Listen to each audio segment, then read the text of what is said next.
of our nation's investment in infrastructure, to demand President Biden and Congress deliver for our democracy as it has for roads, bridges, and train stations. At this urgent moment in our democracy, I am honored and humbled to be standing here today with Martin Luther King III, Andrea King, Yolanda King, organizers representing our 180 coalition partners, and everyone tuning in from home, to say that we will not accept inaction from our elected officials on this Martin Luther King Jr. Day, because there can be no celebration without legislation. And starting tomorrow, the Senate will vote on the Freedom to Vote John R. Lewis Act, a bill that will not only protect the ballot, but expand access to it. The past few weeks, we have seen what our collective power can do. In the president's speech in Georgia, President Biden urged the Senate to reform the filibuster, a Jim Crow relic, to get voting rights done. And we are honored that later today we will be joined by Speaker Pelosi, who has been a champion for democracy and a leader every step of the way. We have built the power, but we are still waiting on those who hide behind outdated procedures to avoid taking a vote. Senator Sinema, Senator Manchin have vocally opposed any changes to the Senate rules, even at the cost of our democracy. As Dr. King said in his I Have a Dream speech, we are confronted with the fierce urgency of now. We cannot afford to stand by while our rights are on the line. That is what you will hear today. Thank you for joining us, and I'm honored to introduce our first speakers. I'd like to introduce the King family to the stage.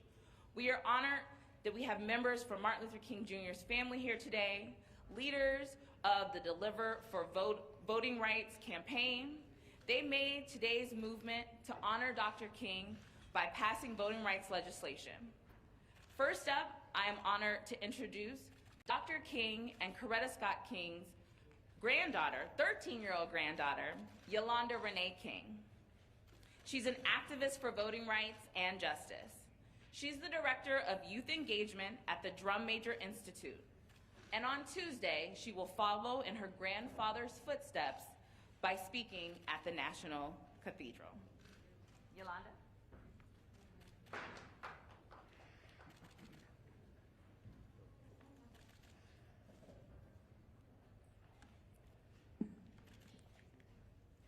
Thank you to all of those who are here to honor my grandfather's 93rd year, the only way we know how, through action. I am the proud granddaughter of Dr. Martin Luther King Jr. and Coretta Scott King. I am also the proud daughter of Martin Luther King III and Andrea King. Although I never got to meet my grandfather, his lessons and drive for justice are in me. Stories about my grandfather's leadership were passed down to me at the dinner table, told to me at bedtime, and shared during long road trips. But most importantly, his lessons are passed down to me and young people across the country during moments in history like this one that call for all of us to work together and take action to correct injustice and advance equality. One important lesson I learned from my grandparents is that no matter how old you are, no matter who you are, all of us can create change when we choose to show up and speak out. I'm speaking especially to the young people here today in Washington who have decided to show up on a Monday morning to speak out and demand their senators protect their future right to vote. Today in 2022, the right to vote is under attack as our elected leaders try to silence our voices, At just 13, I have fewer voting rights than I did the day that I was born. That's why my family has spent this Martin Luther King Jr. weekend mobilizing, first in Phoenix and now in Washington, to demand the President and Senate get voting rights legislation done. Our rights are on the line. And while I, like many of you, am not old enough to vote, this fight is personal for me. It's our future these elected leaders are deciding. It's our voices they are trying to silence because they know our voices are powerful. They may tell us hundreds of times that we're too young to understand, but those who try to undermine our power do so because they know young people will not stand down in the face of injustice. If you, like me, can't vote, just let me tell you about some other ways you can fight for the future right to vote. You can write a letter to Senator Sinema and Senator Manchin. You can call their offices and tell them that you want to see them choose your future over the filibuster, a broken rule that's been used to uphold slavery and segregation and block progress on civil rights. You can talk to your friends and parents about why this matters. You can keep showing up like you showed up today. Fighting for voting rights is about fighting for the right to participate in democracy, a movement my grandfather led many decades ago.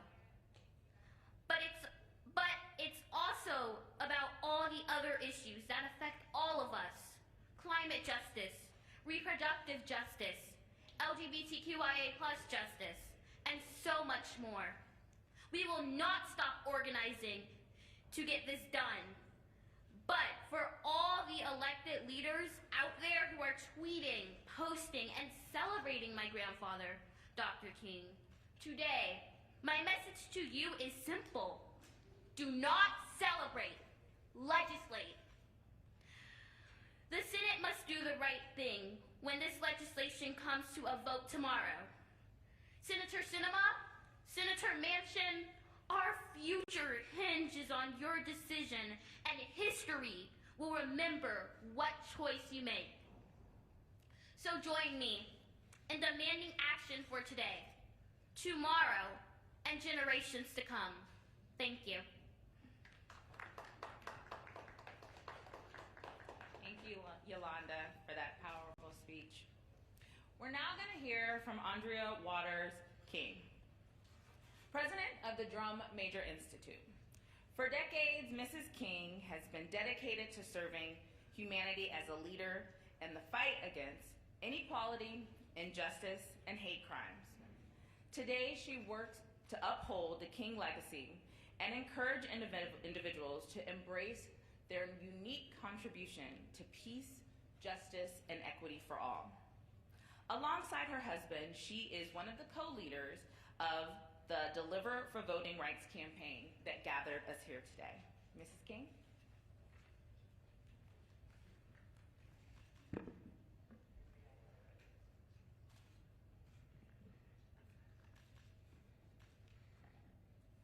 Good morning. We're thankful to so many who have made today possible, and I'd especially like to thank Speaker Pelosi for her fearless leadership in working to protect the rights of Black and Brown Americans. Thank you to Congressman Beatty of Ohio and Congresswoman Sewell of Alabama for fighting not just for their own constituents, but for all of us. Thank you to the hundreds of partners whose organizing has gotten us to this moment. And thank you to the Peace Walk organizers for putting together this morning's powerful march. America, we are at a fork in the road. We have two paths before us, one that leads to the nation the Constitution promises, and one that leads deeper into division and injustice. Since January 6, 2021, our country has bled from 1,000 daily cuts of racism, white supremacy, and disinformation. In that time, more than 400 pieces of legislation have been proposed and 19 states have passed laws that restrict the right to vote. That is why we must eliminate the filibuster and pass the Freedom to Vote John R. Lewis Act now. As Martin Luther King Jr. said in 1964, to maintain the filibuster is to harm the health of our nation. It was true then, and it's true today. The filibuster is not some time-honored tradition that must be preserved to protect democracy, and even if it were, what good is a filibuster when preserving it will destroy the democracy it's supposed to protect? Senator Sinema and Senator Manchin want a supermajority. Well, a supermajority of citizens support this legislation. They say eliminating the filibuster won't address our country's disease of division. Saying we have a disease of division but not restoring voting rights is like diagnosing a patient with treatable cancer and withholding the treatment. The filibuster is an instrument of division. As a mother who wants to leave a better world for the next generation, I feel the weight of the moment. Our daughter Yolanda is Martin Luther King Jr. and Coretta Scott King's only grandchild. And I know that when he talked about his dream, he was also dreaming of her. She is just 13 years old. In 2013, when she was 5, the Voting Rights Act was gutted by a Supreme Court decision that said states with a history of racist voter suppression didn't need oversight anymore because racism was a thing of the past. In 2021, when she was 12, the Supreme Court toppled the rest of the Voting Rights Act, and her home state passed laws that make it even harder for Black and brown Georgians to vote. Today, Yolanda and her peers, children of just 13, have fewer voting rights than the day they were born. What would MLK say about that? Is that the dream that he held for his granddaughter? I asked Senator Manchin and Senator Sinema and all those who stand in the way of restoring voting rights, is that the legacy that you want to leave behind? Many have chosen that path before you, and there are stains on our country's history. After the Civil War ended in 1865, do you know how long it took our country to come together and overcome our disease of division to get it passed? 100 years. 100 years of filibustered civil rights laws. 100 years of Jim Crow. 100 years of poll taxes and impossible tests for Black voters.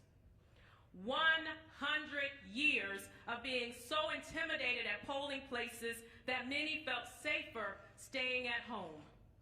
If Senator Manchin and Senator Sinema maintain their position, they will extend white supremacy's short chokehold on our democracy and consign themselves to the same foolish legacy. Do they want us to wait another 100 years to have our rights restored? Is that the beloved community of Martin Luther King Jr. and Coretta Scott King? If so, tell it to the grandmother in West Virginia who waits hours to vote, only to find out she's been kicked off the voter polls and it's too late to do anything about it. Tell it to the elderly Native man on a reservation in Arizona who will have to travel 20 miles to vote, even though he doesn't have access to transportation. Tell it to the mother who will wait 10 hours to vote in Atlanta with her children by her side and her bag full of water and snacks because it's illegal to pass out food and water to voters. But we can't stop now because we've seen what President Biden and Senate Democrats can do when they commit.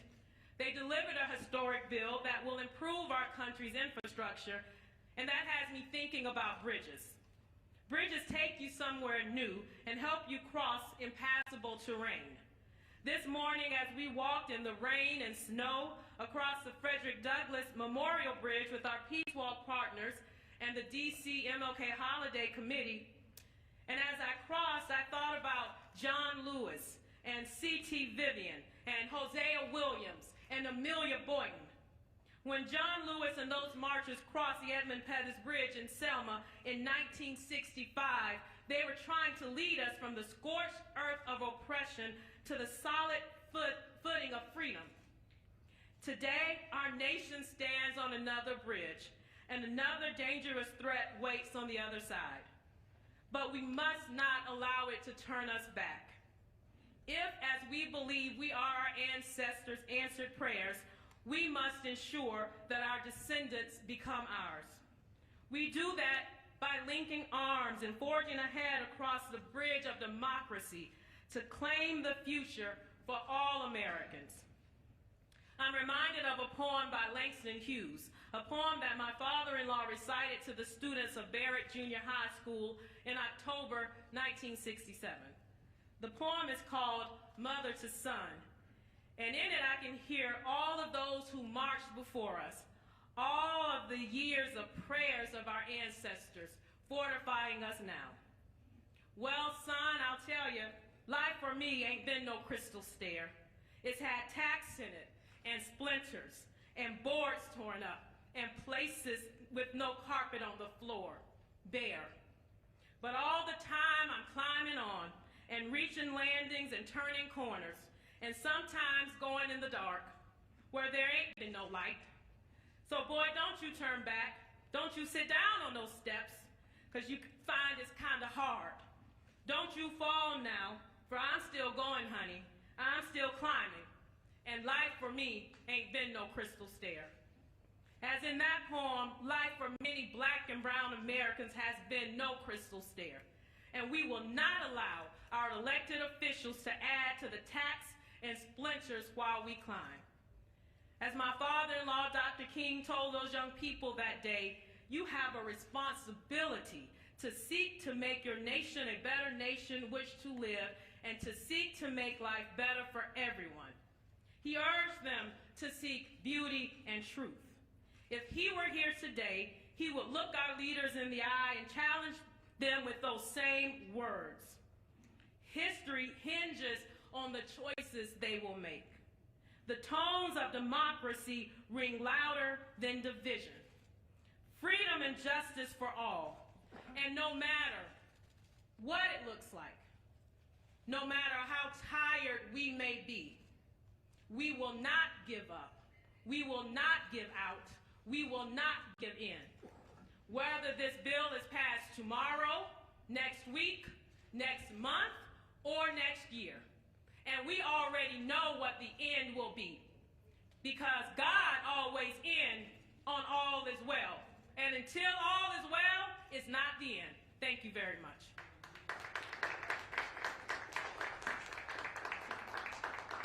Thank you, Mrs. King. Now we're going to hear from Martin Luther King III. As the oldest son of Dr. Martin Luther King Jr. and Coretta Scott King, Martin Luther King III is a leader on the world stage, a peacemaker, a negotiator, and on some of today's most critical issues nationally and internationally, including voting rights. Most recently, Mr. King has taken over the leadership of the Drum Major Institute, with the focus on continuing the King legacy through campaigns like Give Us the Ballot. The work of the Drum Major Institute inspires and supports organizations and individuals to embrace their unique contribution to peace, justice, and equity for all. Alongside his wife, Mr. King is one of the co-leaders of the Deliver for Voting Rights campaign that gathered us here today. Mr. King?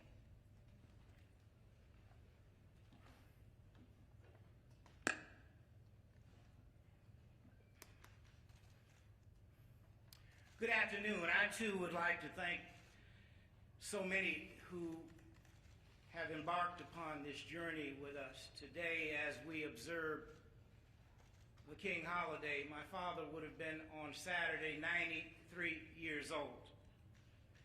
But first, let me thank Speaker Pelosi for her tireless commitment on behalf of Black and Brown Americans, as well as the Congressional Black Caucus Chair, Congresswoman Beatty, and also Congresswoman Terry Sewell from the state of Alabama, for constantly fighting for that which is right. And I want to thank every partner. Over 180 organizations have joined us, over 1,000 pastors. Every major labor union has joined in this quest for voting rights. But I want to thank every partner who made it today for the Peace Walk and all the organizers of the Peace Walk who understood the importance, not just of the day, but of this moment. And thank you to all of you who are joining us here today, and especially you as members of the American media helping to get the word out to American people. My mother always said the holiday should be a day on, not a day off. Today we're not here to celebrate. We're here to be on. We're here to call on President Biden and the Senate to pass the Freedom to Vote John R. Lewis Act and to warn that our democracy stands on the brink of serious trouble without these bills. Last week, the president said he's tired of being quiet about voting rights. Well, we're tired of being patient. Since January 6, 2021, when the insurrectionists attacked our capital, 19 legislatures have passed 34 laws clawing back voting rights for their citizens. States like my home state, where new laws, I should say of Georgia, are designed to confuse voters so they don't know where to go. They kick people off the voter rolls so they show up to vote and find out they're not registered. They close polling stations and limit voting hours so working parents and folks without access to transportation can't get there in time. These laws are being passed with knife-like precision to cut black and brown voters out of the process. And they're exactly what the Voting Rights Act once protected against. That's just one state, but it's all over. Texas, Florida, Iowa, Arizona, the list goes on. More legislatures are gearing up to pass laws like these when they convene this year. And our Senate is letting them get away with it because of a little technicality called the filibuster. With the filibuster, a single senator can prevent a bill from coming up for debate just by sending an email. They can stop a bill from being debated, let alone voted on. This is why people say the Senate is broken, but it gets worse. The filibuster was used to stop civil rights legislation for 100 years after the Civil War. Now think about that. The history books tell you that after the Civil War, people who had been enslaved for 250 years were finally free. But that's not the truth. They had to fight for 100 more years before they could overcome the filibuster just to have their right to vote protected. And now the filibuster is being weaponized again. The irony is that all these laws taking away our rights are being passed by a simple majority, while here in Washington, the effort to reinstate them has to get a super majority to pass. The good news is that we have the power to address the injustices. We can eliminate the filibuster with a simple majority and then pass this bill that every Democratic senator says they support. But as you've heard, a few people stand in the way. Not just Republicans, every one of them is taking an immoral position against voting rights. But that's not who I want to talk about today. I'm talking about two Democratic senators, Senator Joe Manchin and Senator Kristen Sinema, who say they support the bill but refuse to eliminate the filibuster to pass it. They think the real problem isn't that our rights are being stolen. They think the real problem is a disease of division that can be cured with some optimism and conversation. Now, my father worked to bring people together in his time, but he was no Pollyanna. In his speech, The Other America, he talked about how some people were pushing back on civil rights because, like these two senators, they felt the problem couldn't be solved with legislation. They told him he had to change hearts first, and he worked hard at that. After all, he was a Baptist preacher. But he knew that when someone is denying you of your fundamental rights, conversation and optimism won't get you very far. He said, although it may be true that morality can't be legislated, behavior can be regulated. Even though it might be true, he said, that the law cannot change the heart, it can restrain the heartless. Even though it may be true that the law cannot make a man love me, it can restrain him from lynching me. So let me be clear. When states are engaging in lawless voter suppression, only the law can stop them. Senators Sinema and Manchin also say if the bill doesn't get bipartisan support, it shouldn't pass. Well, the 14th Amendment, which granted citizenships to slaves in 1868, that didn't have bipartisan support. Should formerly enslaved people have been denied citizenship, Senator Sinema? The 15th Amendment that gave formerly enslaved people the right to vote in 1870, that didn't have bipartisan support. Should former slaves have been denied the right to vote, Senator Manchin? In 1922, 23, and 24, some senators filibustered an anti-lynching bill that had passed in the House. Would Senator Manchin and Senator Sinema have supported blocking those bills too? I'm just applying their logic here and showing that it's not logical at all. To them, the filibuster is sacred, except for when it's not. In 2010, Senator Sinema supported the idea of using reconciliation to get around the filibuster and pass health care reform. Just last month, they both supported an exception to the filibuster to raise the debt ceiling. But they draw the line at protecting the rights of millions of voters. History will not remember them kindly. In April 1963, my father was jailed in Birmingham for protesting segregation. While there, he wrote an open letter in which he said the biggest stumbling block was not the Ku Klux Klan, but the white moderate, who is more devoted to order than justice, who prefers a negative peace, which is the absence of tension, to a positive peace, which is the presence of justice, who constantly says, I agree with you at the goal you seek, but I can't agree with your methods or direct action, who paternalistically feels he can set the timetable for another man's freedom. He was surrounded by people who told him to wait until a more convenient time and to use more agreeable methods. 59 years later, it's the same old song and dance from Senator Manchin and Sinema. But my father did not let up for a moment, and neither have we. More than 180 partners, over 1,000 faith leaders, and millions nationwide fought to make this vote possible. You're the reason President Biden spoke out last week and is swinging for the fences. You're the reason Speaker Pelosi has brought about powerful legislation and every procedural solution possible to protect black and brown Americans. You are the reason Leader Schumer set a deadline and is bringing the bill to a vote tomorrow.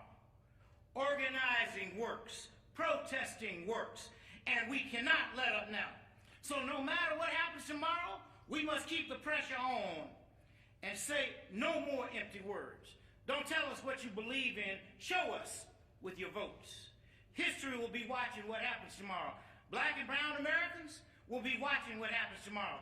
In 50 years, students will read about what happens tomorrow and know whether our leaders had the integrity to do the right thing. Mr. President, Senator Manchin, Senator Sinema, members of the Senate, pass the Freedom to Vote John R. Lewis Act now. If you can deliver an infrastructure bill for bridges, you can deliver voting rights for Americans. If you do not, there is no bridge in this nation that can hold the weight of that failure. Thank you.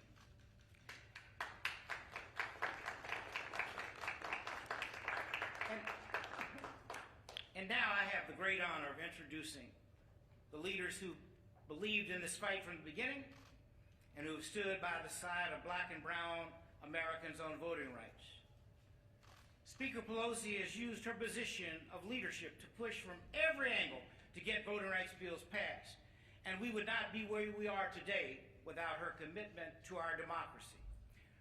Representative Joyce Beatty, the chair of the Congressional Black Caucus, has been instrumental in passing voting rights legislation in the House and getting us to this point in the fight. Representative Terry Sewell has been a pillar in the voting rights fight and leading the House to deliver for voting rights just like they delivered for bridges. Because of the leadership of these women, the House passed this crucial legislation to protect our democracy in action now rests with the Senate. First, please join me in welcoming the Speaker of the United House of Representatives, the Honorable Nancy Pelosi.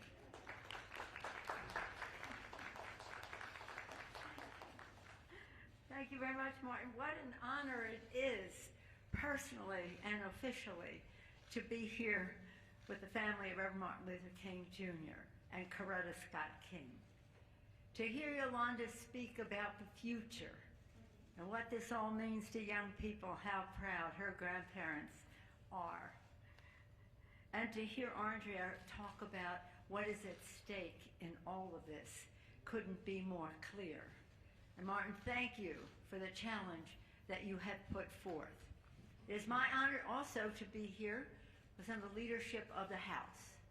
The leader of the Congressional Black Caucus made for us, working with Eric Holder and John Sarbanes and others, and Mr. Clyburn, to make sure this legislation, the Freedom to Vote Act, was passed. And Terry Sewell has been the author of the John Lewis Voting Rights Act even before it was called that. She's been for it for years and advocating relentlessly, and you will hear from them. Let me just say that to what the family had to say about the history and the prospects, let us just say amen. In Congress, we'd say, I associate myself with the remarks.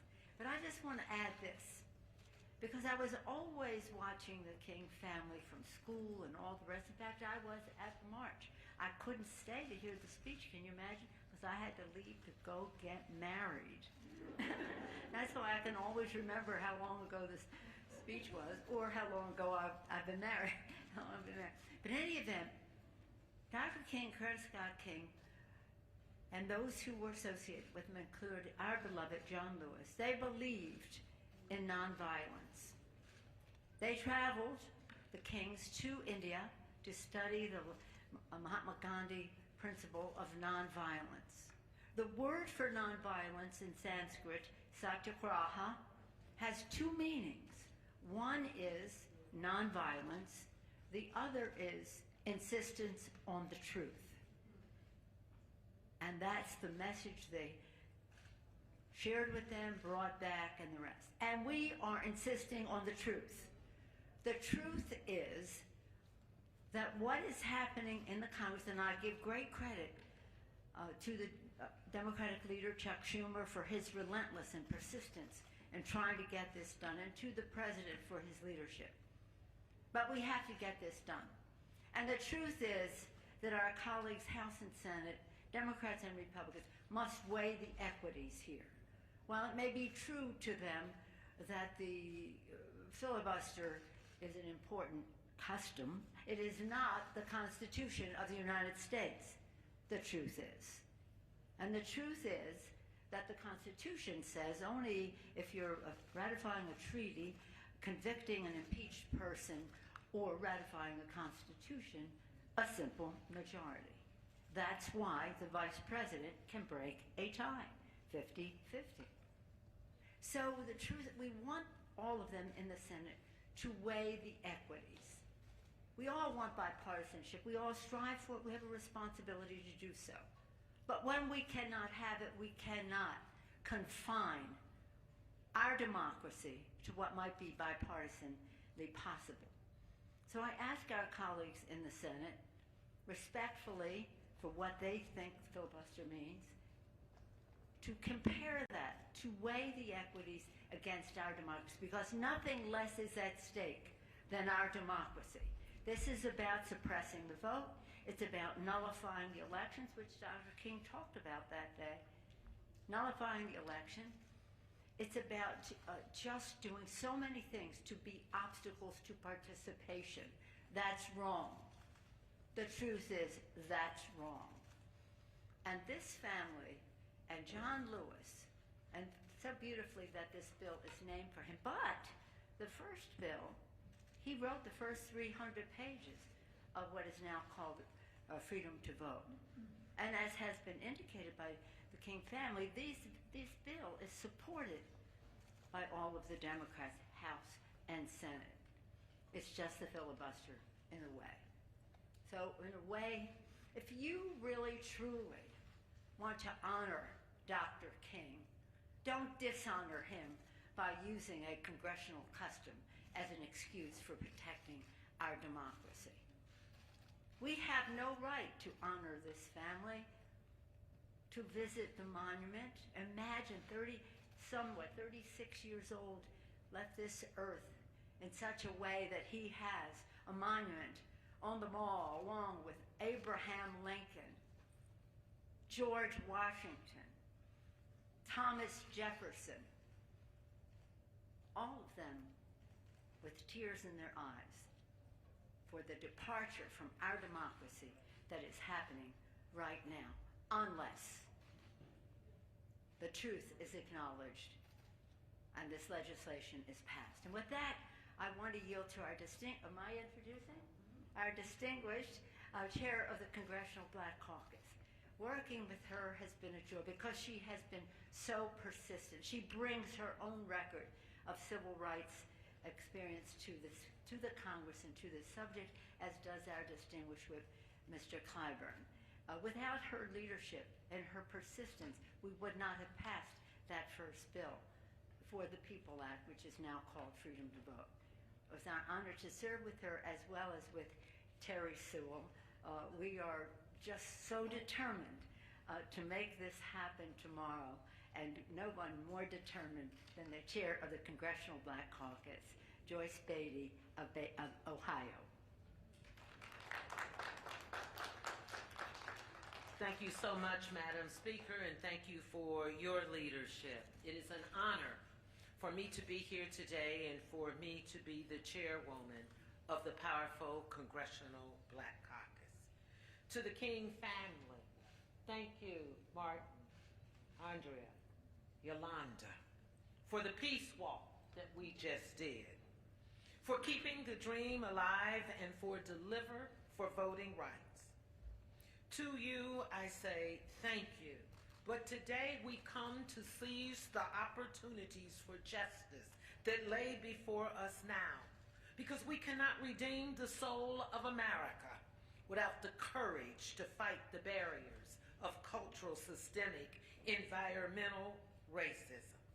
And at every turn, we must remind America that we have the right now, the right for education, the right for child care, housing, economic and social justice. But what?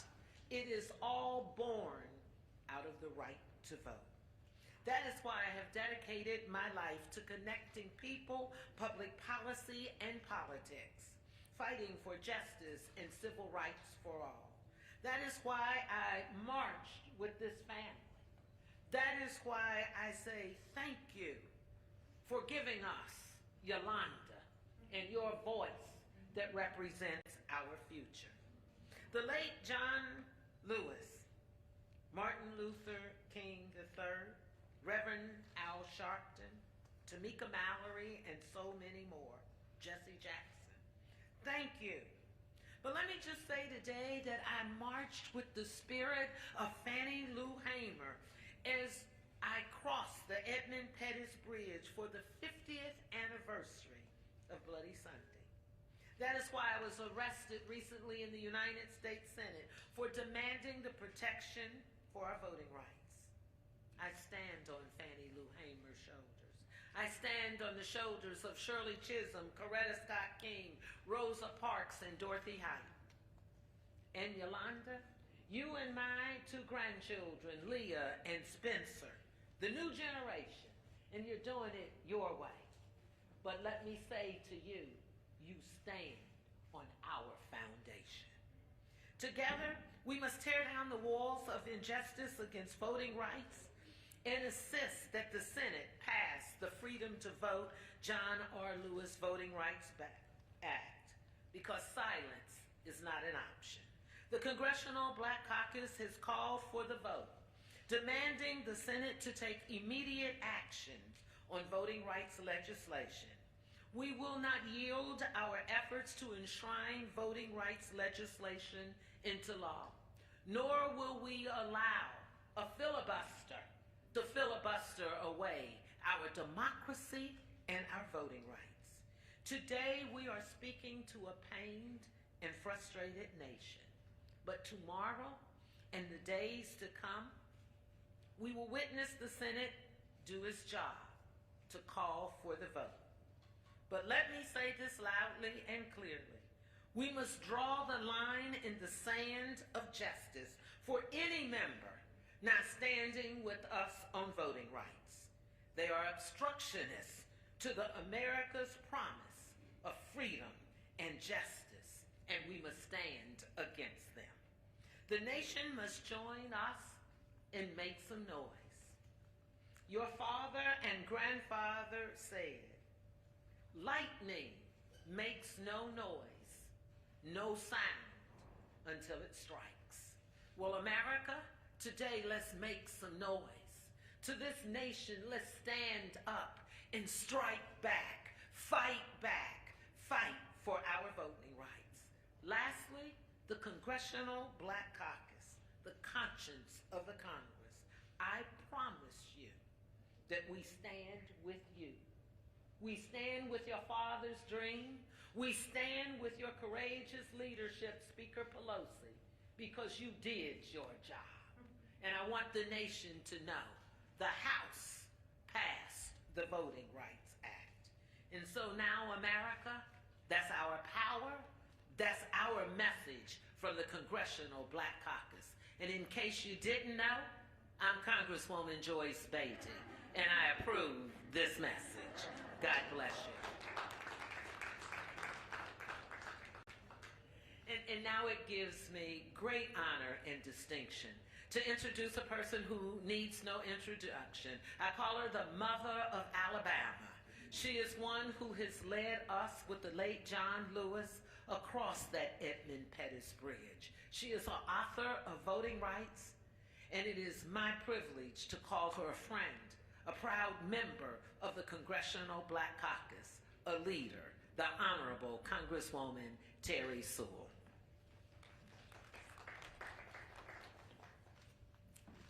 I'm Congresswoman Terry Sewell, and I proudly represent Alabama's 7th Congressional District. It includes the historic cities of Birmingham, Montgomery, and yes, my hometown of Selma, Alabama. You see, voting rights is very personal to me. So many senators, so many legislators, and the King family join us year after year to walk across that bridge to commemorate what happened there on Bloody Sunday. And to say, no more. No more. We are once again at that precipice, an inflection point, if you will. While we no longer have to count how many marbles are in a jar or recite backwards the Declaration of Independence, today's modern-day voting suppression is no less pernicious. Long lines, purging of rolls. The list goes on and on. But today, as we honor Dr. Martin Luther King Jr. and his legacy, it can't be a celebration, as Yolanda said, because we need legislation. We need the Senate to do its job. Almost 6 decades ago, John Lewis and the foot soldiers of the civil rights movement marched, fought, and yes, bled on a bridge for the equal right of all Americans to vote. Their efforts culminated in the passage of the 1965 Voting Rights Act. And voting rights was never partisan until recently. The Voting Rights Bill passed 5 times for reauthorization under 4 Republican presidents. But now we're having a problem called the filibuster. I agree with my colleagues. I agree with the King family. We cannot let a process stand in the way. A process, oh, by the way, that over 150 times have been set aside, and most recently by the raising of the debt ceiling. If we can raise the debt ceiling to protect the full faith and credit of the American government, surely we can pass the John Robert Voting Rights Advancement Act and the Freedom to Vote Act to protect our democracy. I know people are tired and frustrated, and we can be tired and we can be frustrated, but what we can't do is give up. Just think what John Lewis, if he had given up those marchers marching across that bridge, if they had been bludgeoned on that bridge and didn't try to go back for turnaround Tuesday, or ultimately to complete that march. They didn't give up. They didn't give out. Think of Rosa Parks on a bus. Had she not given up, what our lives would have been. It was because of her courage, because of her sacrifice, that we now have integration in interstate transportation and commerce. So I say, let us remember the words of Coretta Scott King. She was profound and prophetic when she said, struggle is a never-ending process. Freedom is never really won. You have to earn it and win it in each generation. So this is our mountain moment. Will we give up, give out, or will we keep pressing forward? We must keep pressing forward. I want to say in closing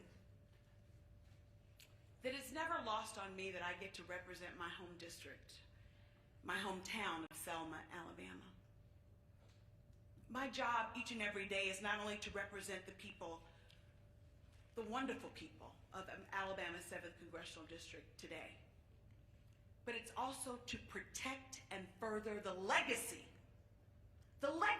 of Selma, of Montgomery, of Birmingham. And I will not give up, and I will not give out. It was King, Dr. Martin Luther King, who said, if you cannot run, then walk. If you can't walk, then crawl. But we must keep moving forward. Let's move forward together and demand that the Senate pass the Freedom to Vote Act and the John Robert Lewis Advancement Act. Let's do it, and let's do it now. Thank you.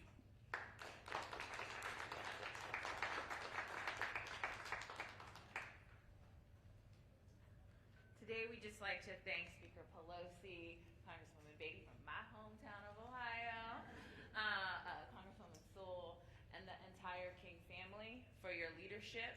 There is no celebration without legislation. Thank you. We'll continue our program.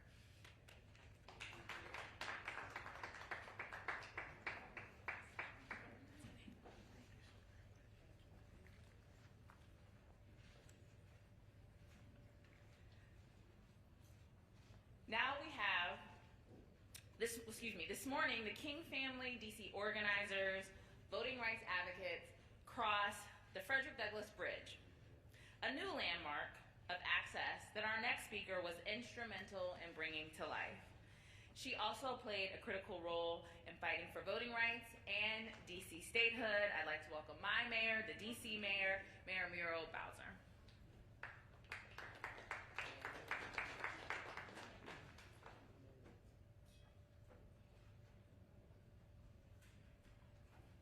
Good afternoon, everybody.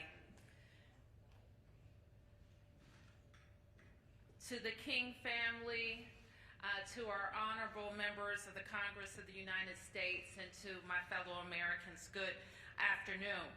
I want to thank you for gathering today, Speaker Pelosi, of course, in our beautiful Washington, D.C., to honor the birthday and legacy of Dr. Martin Luther King. We, of course, know that Dr. King played an integral role in desegregating America and helping us to get the Civil Rights Act.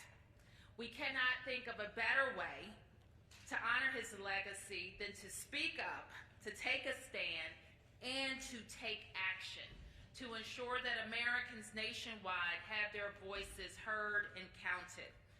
Across the nation, we know that states are passing anti-democratic, anti-voting bills restricting the will of the people by the slimmest margins. I, like most Americans, find myself wondering what Dr. King would make of this moment we find ourselves in. It is a moment, sadly, that we're all too familiar with. What would he say about the inaction on the John Lewis Voting Rights Act, which has already been ready for over a year? We know what he would say because he fought that fight his entire life. What would he say about a filibuster that stands in the way of protecting the most basic of American rights? Again, we know what he would say because he was fighting this fight 60 years ago. This fight, a fight for fundamental rights as Americans, the fight to make true the ideals of our democracy. And we know today that enough is enough. As President Biden said last month, we are standing at an inflection point in our democracy. Do we accept minority rule? Do we give up the dream of democracy in America? Do we give up on the idea of forming a more perfect union? Do we stand back and allow the minority to dig in its heels to preserve a system and ideals that are relics of the past? And we say together, we can't and we won't. And I came here today to make sure that no one forgets about Washington, D.C., because we cannot talk about voting rights without talking about the disenfranchisement of 700,000 tax-paying Americans right here in Washington, D.C., a legacy of slavery and Jim Crow America. Today we're talking about the filibuster, but consider this. We wouldn't even be in this situation if Washington, D.C. had 2 senators, the 2 senators we deserve. Because you know what? Washington, D.C. stands with the majority of our fellow Americans who are in favor of expanding and protecting the right to vote. So don't forget, not only does the filibuster routinely silence the will of the majority, the will of the majority isn't even fully represented. And the plight of Washington, D.C. is the same plight that millions more Americans could find themselves in if we don't pass the John Lewis Voting Rights Act. Cut out from the democratic process and treated as second-class citizens. You will be expected to pay taxes, you will be expected to serve in the military, and you will be expected to follow the rules set by the Congress, Senator. Dr. King was unapologetic in his fight for racial justice, social justice, and economic justice. We cannot advance our democracy or build stronger communities if Americans do not have a say when decisions are being made and how funds are being distributed. So we're speaking up for voting rights, but also speaking up for the 700,000 people here who don't have a vote in their own Congress, in their own city. Thank you.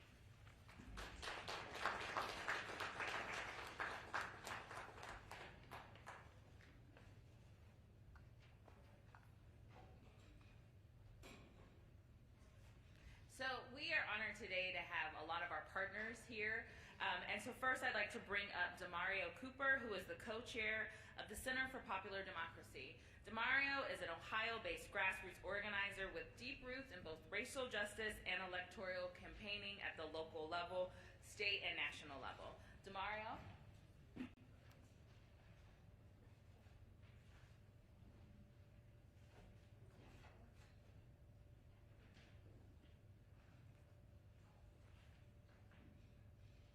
just said, my name is Mario Cooper. I'm from Akron, Ohio. I drove here last night in my car because I didn't want to get stuck in the airport. And it was a tough drive, you know. Some of it was like a lot of storms, like an actual winter storm. And other parts were smooth sailing. But I drove here. I got here this morning at 2 a.m. And I was like, I don't think I'm going to go to the march because I'm tired. But then something was like, DeMario, get up and go to this march. Right? So I get up, I go to the march, I almost miss it. And then I end up in the back of the line when I get to the march. And right when we got to the Frederick Douglass Bridge, if y'all was there, the sun came out.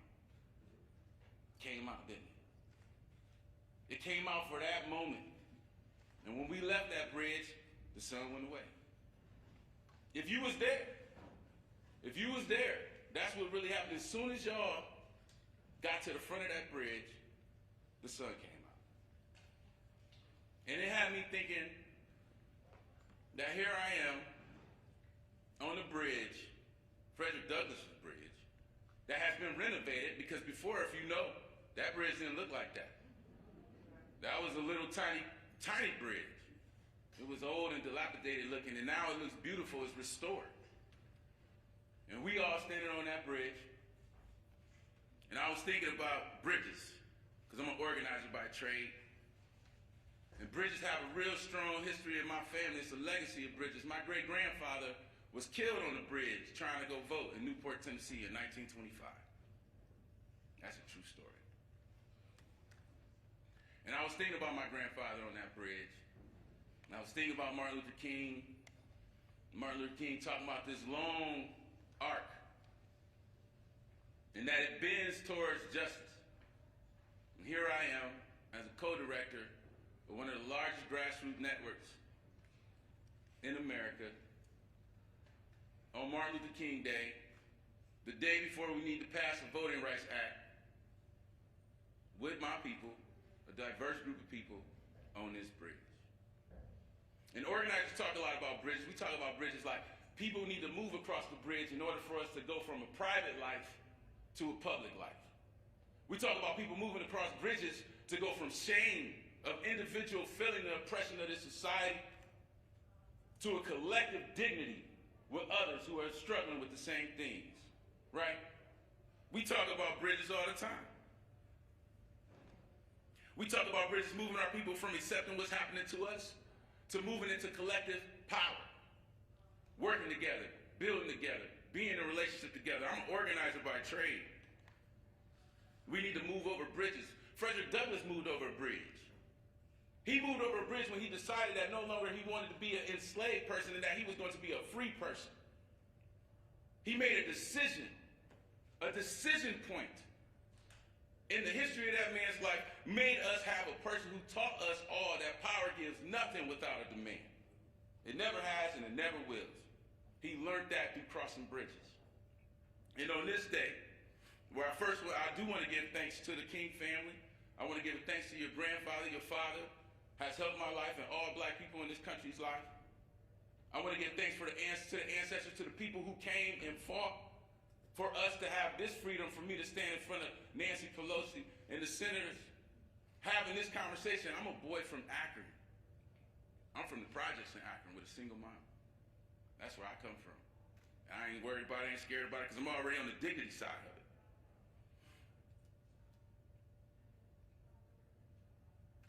Today, we got to make a choice. And everything that's been said about the history of the Voting Rights Act and the filibuster and how the filibuster has been used to continue racial oppression, but today we got to make a choice. And I'm not talking to Sinema or Manchin. That's your job. Y'all do that. I'm an organizer. I'm talking to people. I'm an organizer. I talk to people. And what I want to say to the people is no matter what happens tomorrow, whether they do the right thing or they choose to do the wrong thing and hold up this historic, arcane system of oppression, especially right now, when we in a clapback moment. We are in a clapback moment. If you are confused, go find out what happened during Reconstruction, and we are in that moment again.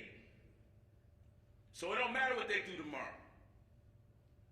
Dr. King said, it's a long arc, but it bends towards justice. The force that bends that arc is us. Us and the Most High Creator is what bends that arc. And we got work to do. No matter if they do their job the right way tomorrow or not, we got work to do. The Center for Popular Democracy is here working with our affiliates across the nation. We are ready. We are ready to stand up, but we need our people to join us. It is that time. It is this time. There's a lot of bridges we got to cross. It's time for us to cross the bridge from oppression and the history of oppression in this country to a country where everyone has the freedom to thrive, the freedom to live a dignified life, to not be stuck in shame and guilt. That requires us to build power. That requires us to build power. I want to thank y'all for giving me a second and allowing me to come speak. Allowing the grandson of Jesse Elliott, who died on the bridge, trying to go vote, to speak to y'all today. I can feel my ancestors with me, and I know that it is time. I hope they do the right thing tomorrow, but if not, expect to hear from our communities. Expect for this not to just be something that you get to do and hide behind a filibuster or legislation. We are paying attention. We will be in the streets. We will protect our right. We will protect our rights and freedoms to thrive. And that's all I want to say. Thank y'all for having me. Thank you, DeMario. And hey, DeMario, guess what? The sun comes out. It does. Next, we will hear from Kelly Robinson, who is the Executive Director of Planned Parenthood Action Fund. Kelly, please join us.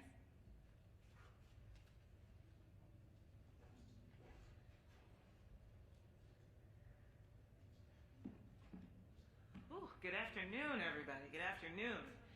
Ooh, my glasses are a little foggy, but after hearing DeMario, the vision is clear, let me tell you. Hello, good people. My name is Kelly Robinson. I'm the Executive Director of Planned Parenthood Action Fund. It is an honor to join the King family, Speaker Pelosi, Congresswoman Beatty, Congresswoman Sewell, and all of you here today. This is my first action back after the birth of my son, Isaiah, actually. He's 5 months old. And for me, the world has just changed. And so, I know y'all know what that means. But in so many ways, right? I mean, this world can feel so fundamentally broken with all that's happening around us, not only out in the world, but even in our own homes and our own families. Many of us are so worried about our kids, we're worried about our partners, our friends, our everyone around us. We're consumed by it. But what's clear to me now is that we are not broken by it. Now that I've had my son, I realize more than ever that we the people that are fighting for freedom and justice, we don't have the luxury of letting a broken world break us. This crisis has once again laid bare the cracks in our democracy, but right now we have the power. We actually have the power to fix them. The power to ensure that America starts to fulfill her promise to us. So that's why I'm here today. I'm here because we have the power, and we've got to reaffirm it, because I am here because our power is actually in our vote. It's the power to build a better life for ourselves and our families. It's a power to elect representatives who actually understand the challenges facing our communities. It is the power that we need to make our own decisions about our health care, about our bodies, including the decision of whether or not to have an abortion. It's the power to heal just a little bit of this broken world for ourselves, for our kids, and for the legacy that we're moving forward. Y'all, voting rights and reproductive rights are inextricably linked. And right now, both are under attack. It's not an accident or coincidence what's happening right now, because access to sexual and reproductive health care cannot be achieved without a functioning democracy, one that represents the will of the people, full stop, period. And right now, that is just not happening. Many people today have spoken about the voting restrictions that are harming and being put forward across our country, state by state. But guess what? In many of those same states, we are also seeing them pass harsher and harsher abortion restrictions. And that's despite what the people want. That's despite the will of the people. We know that there's not a state in this country where banning abortion is possible. We know that 8 in 10 Americans support access to safe and legal abortion, and yet still they continue to attack our bodies and our rights. This, my friends, is not a coincidence. This is a part of a concerted effort by extreme politicians to cling on to power by any means necessary. But guess what? We are not going to let that happen. We know that we are sitting here in a crisis moment where something can change. Congress needs to use every lever at their disposal to pass laws that protect and advance our right to vote and our rights to bodily autonomy.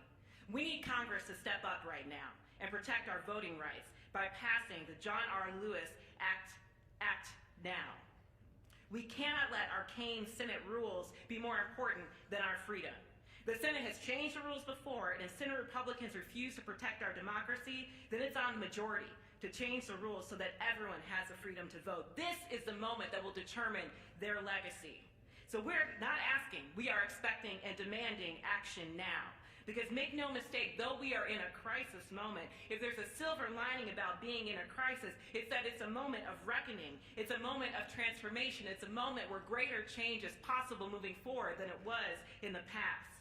What an awesome opportunity for me and my friends, my family, my colleagues backstage. What an awesome opportunity that we have to be a part of this change that has been generations in the making. So I have to say thank you to my little son, Isaiah.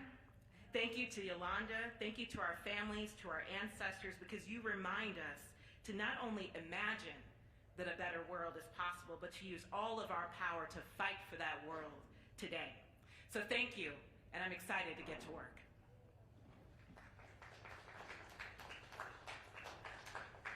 Thank you, Kelly.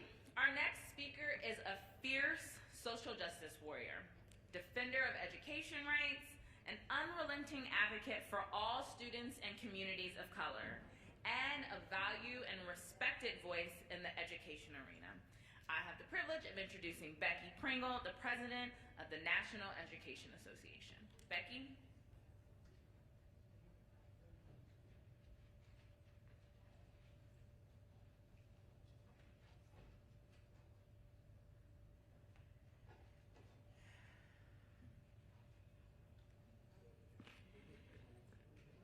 Good afternoon. I stand here representing the 3 million members of this nation's largest labor union, the educators of the National Education Association. Our members share one important goal: ensuring that every student, everyone, has the access and opportunity and resources they need and deserve so they can boldly and completely live into their brilliance. For the members of the NEA, standing up for every student means standing against any effort to dismantle the voting rights that Dr. King fought so hard to secure. I thank the King family for bringing us here today.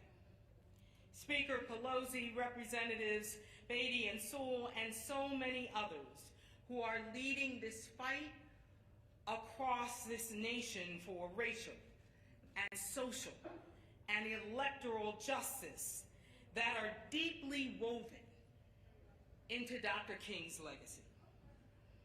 When COVID-19 began its spread across our country almost 2 years ago, the deep inequities that have existed in this country forever compounded and worsened its impact.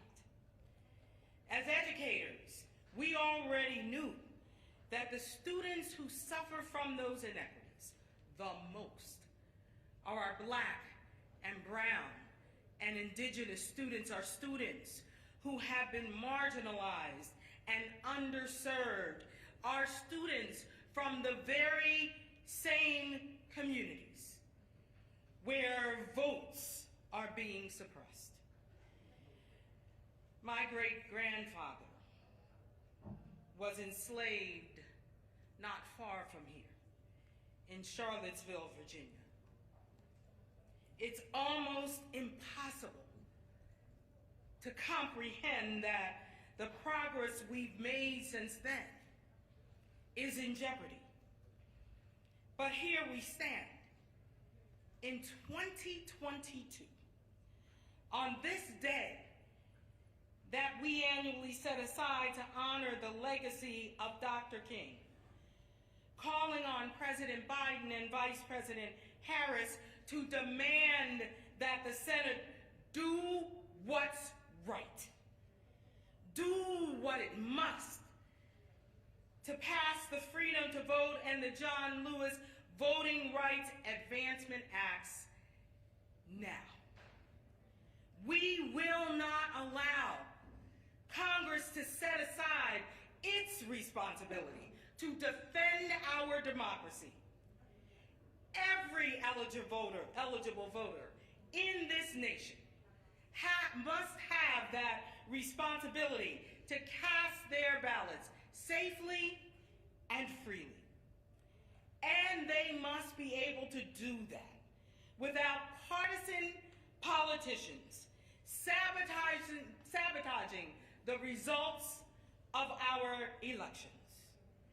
I commit to you today that the NEA will continue to stand against voter suppression tactics that deliberately are designed to silence our voices and to diminish the power of the American people.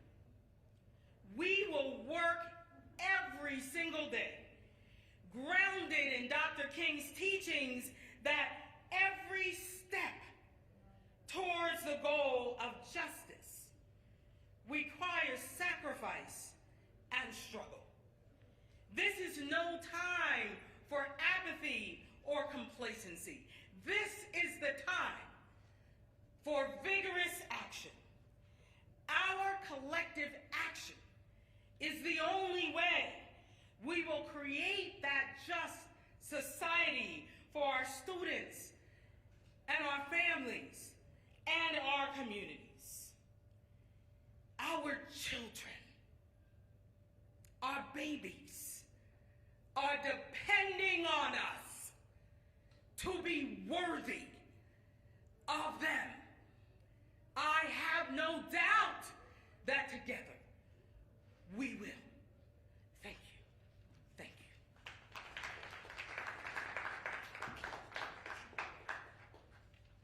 Thank you, President Pringle. Now we have one of my sister friends, Melanie Campbell, who is the president and CEO of the National Coalition on Black Civic Participation. She recently celebrated 25 years of service with the National Coalition and has served as an advisor to the U.S. presidents, congressional members, corporate, labor, and nonprofit executives, philanthropists, faith leaders, and many other on critical issues impacting Black America. Melanie?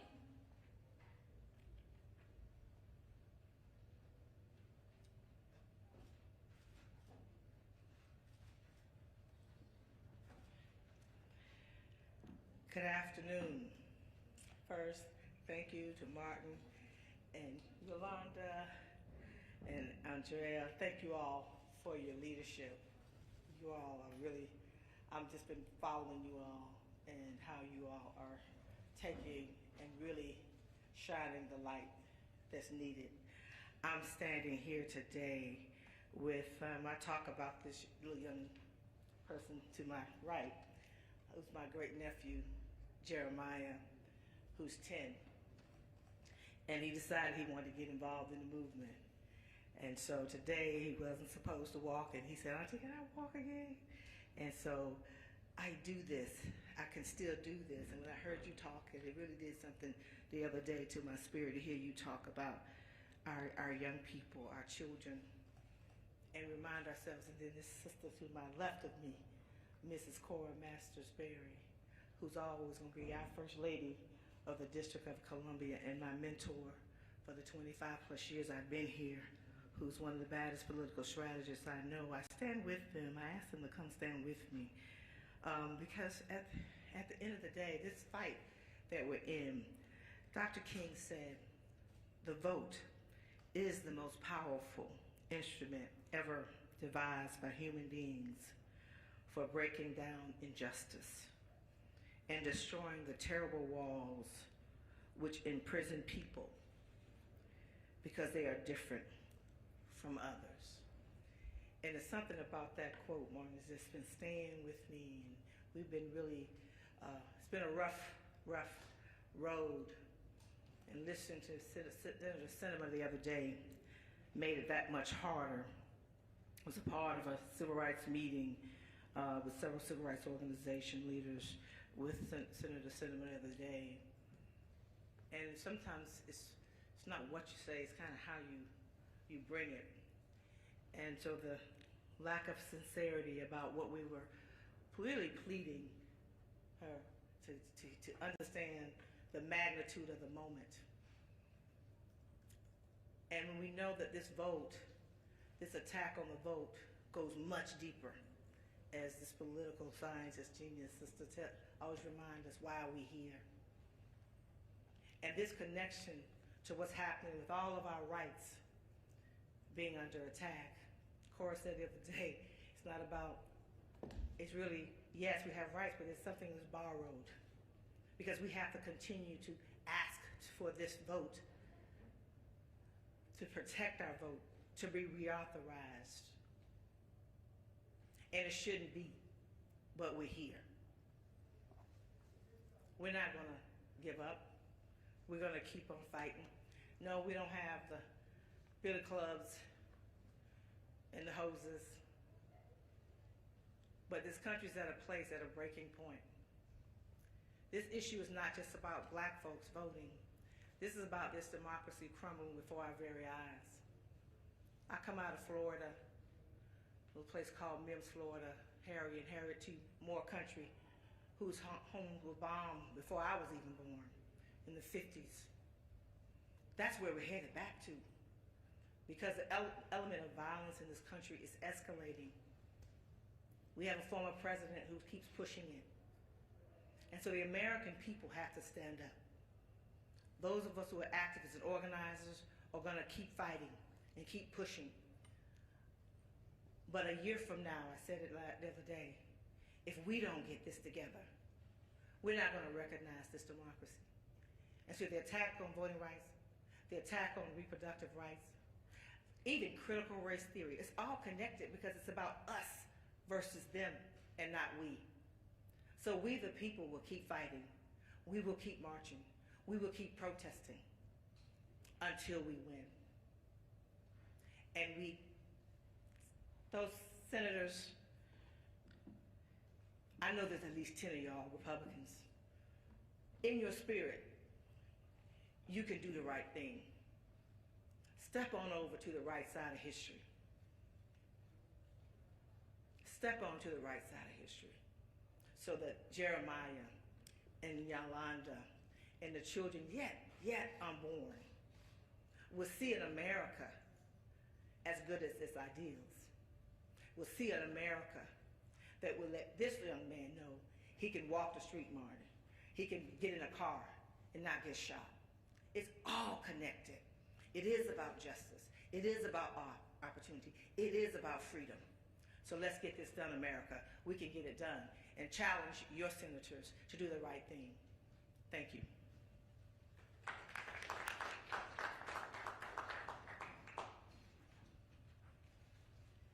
Thank you, Melanie. Before we bring up our next speaker, I just want to remind press that the King family will be available for interviews when we conclude, if you decide to speak with them. Next, we have Ronna Epting, who is the Executive Director of MoveOn and leads both MoveOn Action, which works to advance progressive policies and social change on MoveOn Political Action, which works to elect candidates who are committed to standing up for an inclusive and progressive agenda. Ronna?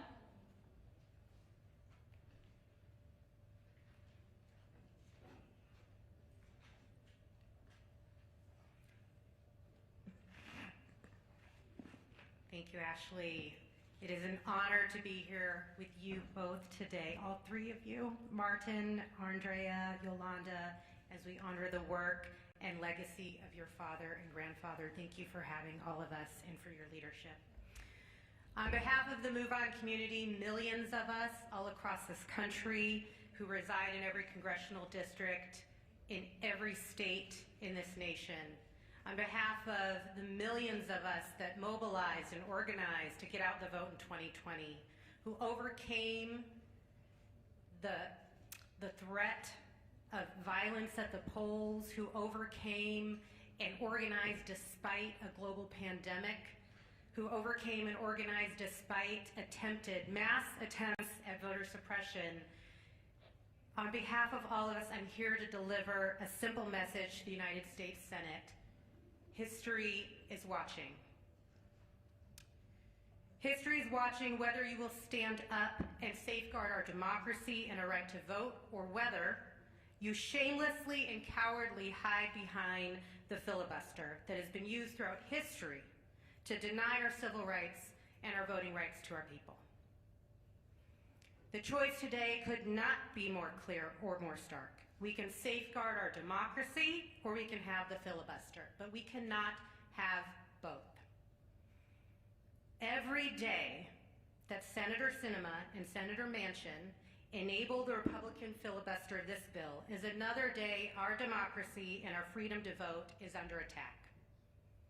Every day that Senator Sinema and Senator Manchin side with the Republican Party that has been hijacked by MAGA enthusiasts and conspiracy theorists is another day the forces seeking to undermine our democracy get even stronger. More than 400 anti-voter bills have been proposed at the state level. 400. 19 states have already passed bills that will make it harder to vote, and more are eagerly awaiting on the doorstep.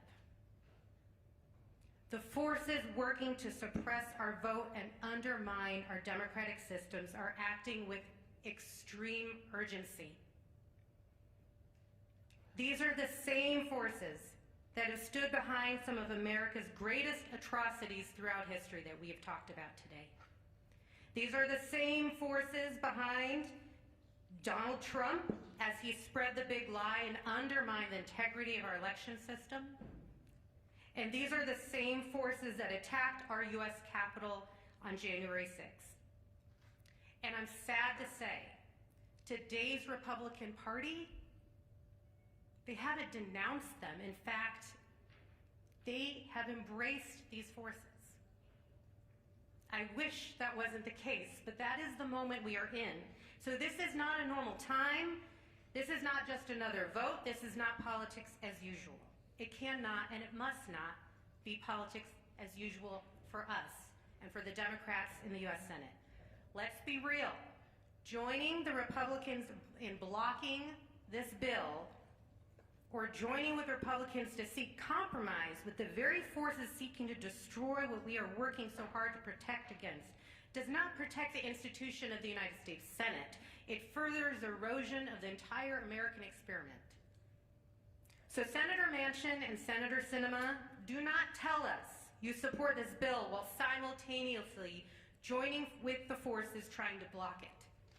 Do not tell us, do not insult us by posting quotes from the man we are here today to honor while actively working to undermine his work and his legacy.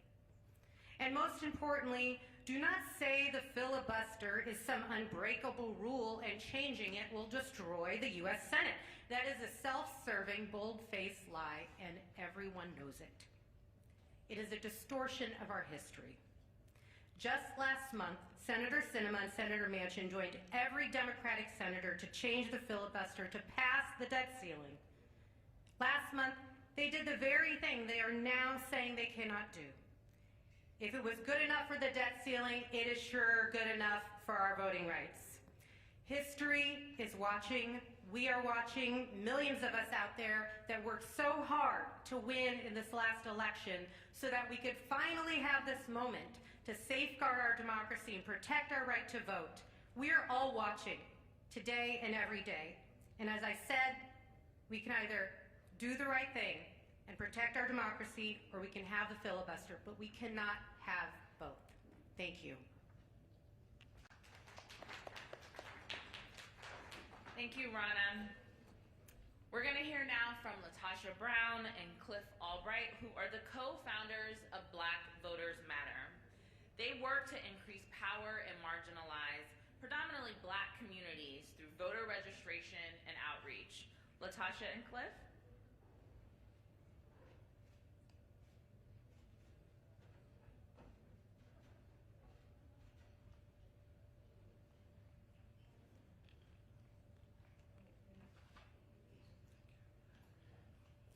Good afternoon. I was so glad earlier when Martin III spoke and he talked about bipartisanship and some of the pitfalls and the contradictions that underlie the positions that certain senators as well as those in the media have about bipartisanship. Because at the end of the day in 1957 when Dr. King spoke and said, "Give us the ballot," he did not say that and ask for that thinking that one day we'd be asked to give up that ballot and sacrifice that ballot at the altar of bipartisanship, to give up our votes at the golden calf of bipartisanship. That's not what he had in mind when he said, "Give us the ballot." And so it's appropriate that we talk about this today, especially today, because on this day of all days, it's actually insulting that you got some folks that are asking us to accept a compromise, this thing called the Electoral Count Act, as if that is voting rights. But that is not what we've been asking for. You know, that would be the equivalent of if LBJ, Lyndon B. Johnson, or the congressional leaders came to Dr. King and said, "You know what, Dr. King, we're not going to be able to pass this Voting Rights Act you're asking for. But here's what we got. After they finish keeping you from registering, after they finish making you take literacy tests, after they finish closing your polling places, after they finish having you count the jelly beans, this is what we got for you. We're going to make sure that the count of the votes that they do after that is accurate. That's what we got for you instead of voting rights. That's what we're being asked to accept today on this day. And that is insulting to us, just as it would have been insulting to Dr. King. But I'm not bitter about that. I'm not mad about that, because this is what I know. I know that we got two things that those who are asking us to give up our rights, those that are passing voter suppression all across this country, we got two things that they're not ready for. We got two things. We got love and we got power. And Dr. King talked about these two things, and he reminded us that we need both of these things together, because power without love is reckless and abusive. But love without power is sentimental and anemic. And what we know, what our history shows us, is when we combine those two things, we can do some mighty, mighty things. And so that's what we're about to do, you all. We're about to continue this fight, regardless of what some folks might say, what some pundits might say. We are going to continue. This process is not over until we say it's over.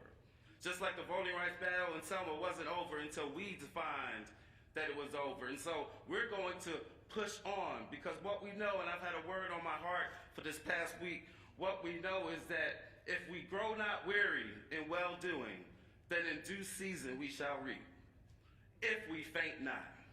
And that's what I'm asking of our people. That's what I'm asking of those who believe in freedom. We shall not rest. If we faint not, we can do some mighty, mighty things. If we faint not, we can do the same thing that those folks in Montgomery, Alabama, that Dr. King led on a year-long bus boycott. If we faint not, we can get a victory.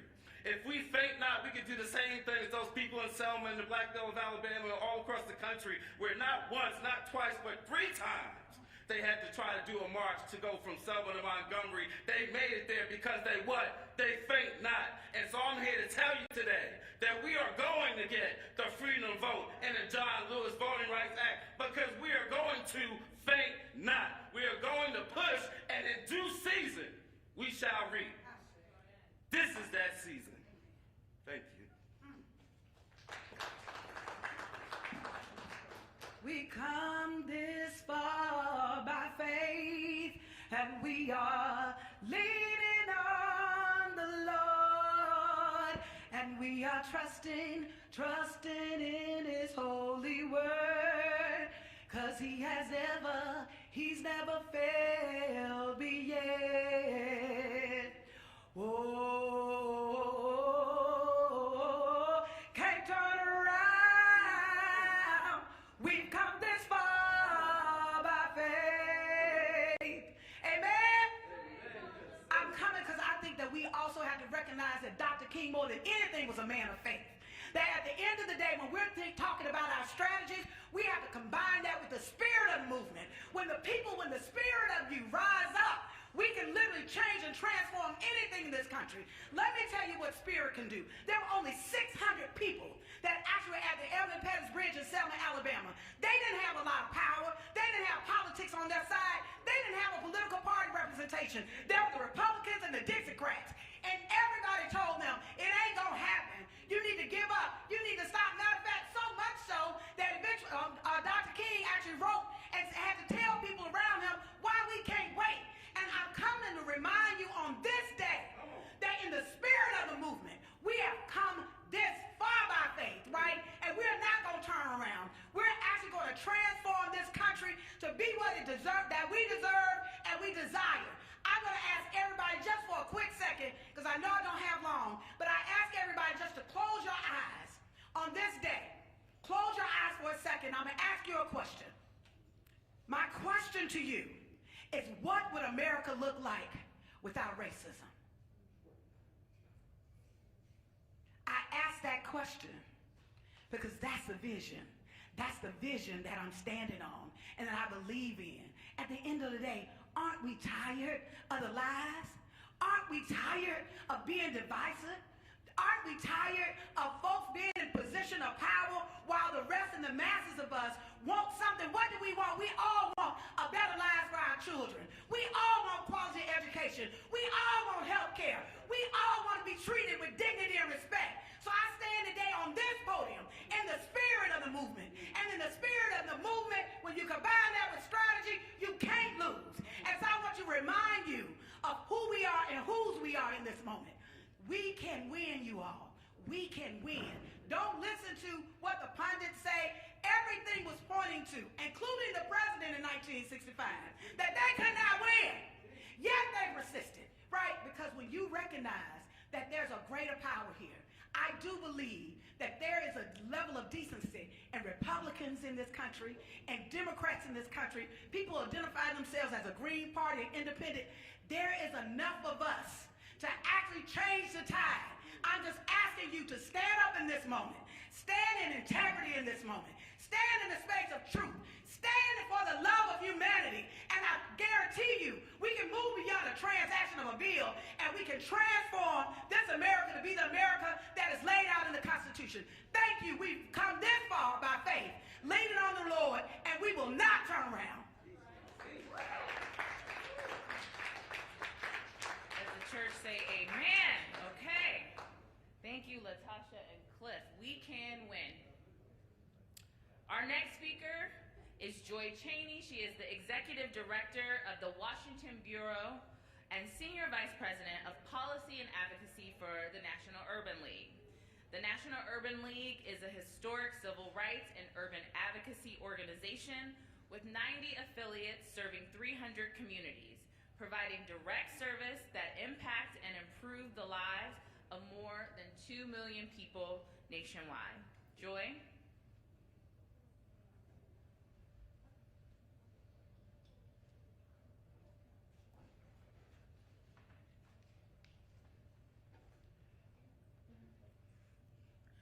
Protocol having been established, I want to thank the King family and to the other organizers for inviting the National Urban League today.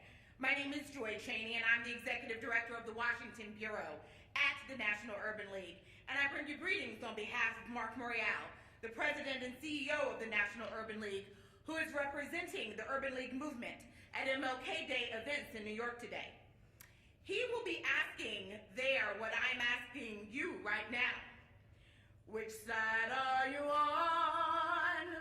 Which side are you on? It's the singing portion of today's program. It is the same question that the 91 affiliates of the National Urban League are asking the senators who represent them in more than 37 states and more than 300 communities across this nation. But because the National Urban League movement, through our young professionals and our guild members, span every state in this union, it is the same question. We are asking all senators, all 100, Republican, Democratic, Independent, Progressive, Conservative, and Moderate. Which side are you on? Which side are you on? It is the same question the president asked in Atlanta this past week. It is the same question that some feel is too hot, too divisive, too uncomfortable. But in the battle for our very democracy, it is the only question that really matters. Which side are you on? Which side are you on? It only feels uncomfortable because the stakes are so high. Because the answer of which side you should be on is so clear. This isn't a minor matter upon which good people can disagree. When the question is, are you on the side of the right to vote for all Americans? Or are you on the side of those who would block that right for political and cynical and yes, racist reasons? There is only one legitimate answer. You have to be for the right to vote, the right upon which all other rights depend. We are a democracy. That doesn't exist fully if everyone doesn't have equal access to the franchise. So when we ask which side are you on, we are asking if you are on the side of America and of Americans. This isn't even about politics and gamesmanship. I'm sick of hearing that. I'm not here because I want one party or another to win. It's more important than that. It's more fundamental than that. If everyone can't vote, if people are cheated out of being able to have their voices heard, we all lose in a democracy. I'm here because I want everyone to have easy and equal access to the ballot box, to have the opportunity to be represented in the halls of power. Young people, old people, black people, Latino people, Asian people, people with disabilities, people in rural America, people in urban America. Fight for the hearts and minds of voters. Fight about policy, but not about their very right to vote. Fighting their right to vote in a democracy is fundamentally immoral. It is wrong, and it is something, a word I don't like to use often, but it is evil. And so when we ask, what side are you on? Senators, which side are you on? We are asking, are you on the side of right and wrong, good and evil? Next week, all senators, not just Joe Manchin and Kyrsten Sinema. Look, I'm disappointed too, more than some might know. I worked in the Senate. We've met with both of them. I'm disappointed. I'm frustrated because they voted to change the Senate rules for lesser matters, economic matters, other matters, but not for the most important matter before us, the right to vote. But it's not just about them. It's about Senator Mitch McConnell. It's about Senator Mitt Romney, Lisa Murkowski, Susan Collins, and the more than a dozen other Republican senators who previously supported voting rights, but who in this Trumpian era in the Republican Party, this era of insanity, are declining to do so now. Maybe they're afraid. I don't know. We only need Senator Manchin and Senator Sinema because Republicans refuse to stand up for what's right, for what's democratic, for what's American, even though the vast majority of Americans support voting rights in this country and the bills before them. But next week, it's not too late. Everyone will have a chance to get right with the American people, to get on the right side of history, to get on the right side of right. They will have a chance to vote for the Freedom to Vote John R. Lewis Act, for a standard of voting that ensures the right to vote and the integrity of our elections nationwide, coast to coast, everyone. So let's get around to the filibuster, and let's get on to the bill. Put it to an up or down vote and let the majority decide. Are you for voting rights, or are you not? And all of us in the National Urban League movement, throughout the nation, all of us in this room, and who can hear the sound of my voice, and throughout the span of history, past, present, and future, including, especially, Dr. King, we'll be watching what you do. We speak with one voice in asking you, which side are you on? Which side are you on? Thank you.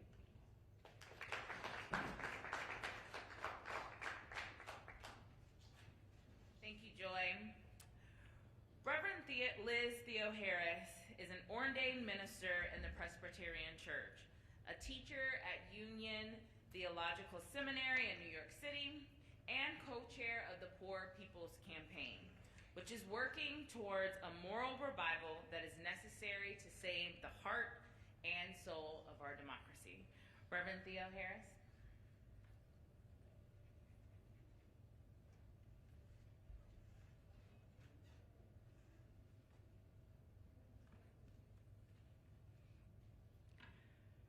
Reverend Dr. Martin Luther King Jr.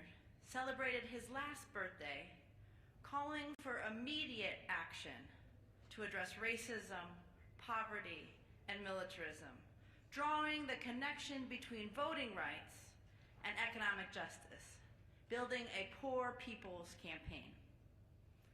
Today, there is no other way to honor Reverend Dr. King than to protect and expand voting rights, abolish the filibuster, raise wages, expand health care, and invest in our children and families.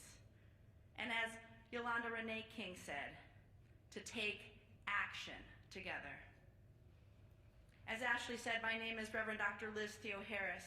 I'm the director of the Cairo Center and the co-chair alongside the Reverend Dr. William J. Barber II of the Poor People's Campaign, a national call for moral revival that is organizing poor and low-income people, moral leaders and activists of every age and race and religion and gender and geography in nearly every state of these yet-to-be United States. As Reverend Dr. King said just months before he was shut down, there is nothing wrong with a traffic law which says that you have to stop for a red light. But when a man is bleeding to death, the ambulance goes through those red lights at top speed. There is a fire raging now for the poor of this society. Disinherited people all over the world are bleeding to death from deep social and economic wounds.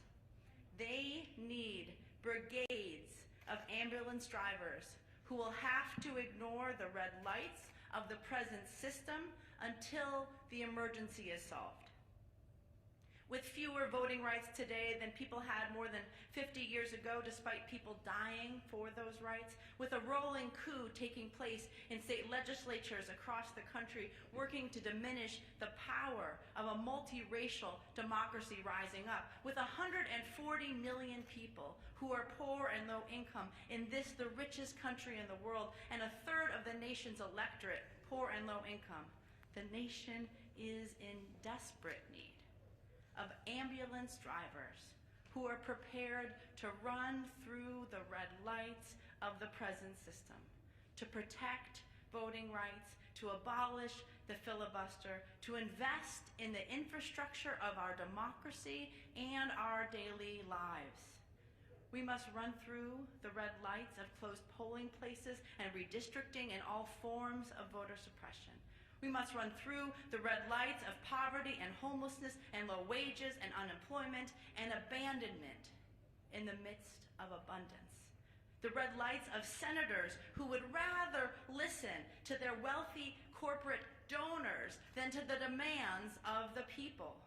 Yes, we as a people, from the hood to the holler, from the Bronx to the border, from the California coast to the Carolinas, today on MLK Day and every day, are signing up to be ambulance drivers, readying ourselves to save the heart and soul of our democracy. We're going to push to pass voting rights, establish DC statehood, and end the filibuster, but we will not stop there. We're going to litigate in the courts and push in the legislature and engage in moral direct action in the streets to defend this democracy, to promote economic justice, to save the earth, to demilitarize our communities, to confront Christian nationalism, and to lift, lift, lift from the bottom so that everybody can rise. And we'll be here in DC on June 18th for a poor people and low-wage workers assembly, a moral march on Washington and to the polls as we continue to build power. As poor and impacted leaders in states across this country have been saying, our deadline is victory.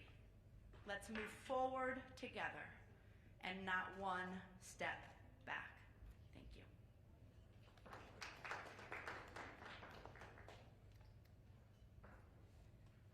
Thank you, Reverend Theo Harris.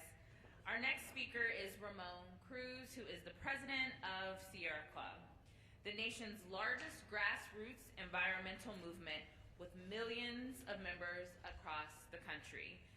Mr. Cruz?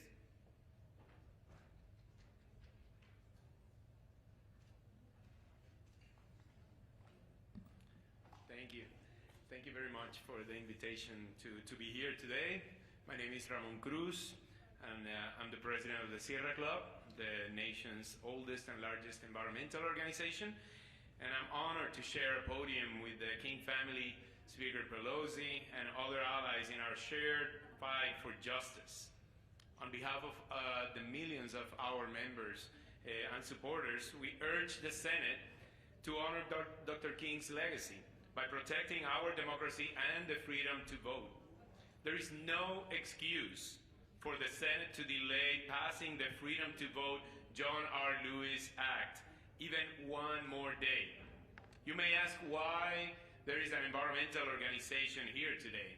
Well, we know that voting rights are environmental rights, are justice rights, are human rights. As a Puerto Riqueño, I know firsthand how a lack of democracy paves the way toward environmental destruction and negligence. When a major climate disaster like Hurricane Maria hit Puerto Rico, the former administration felt entitled to refuse our calls for help that were so desperately needed.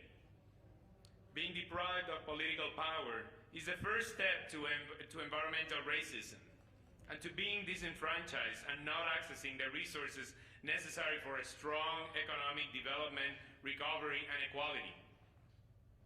This is not what true democracy looks like.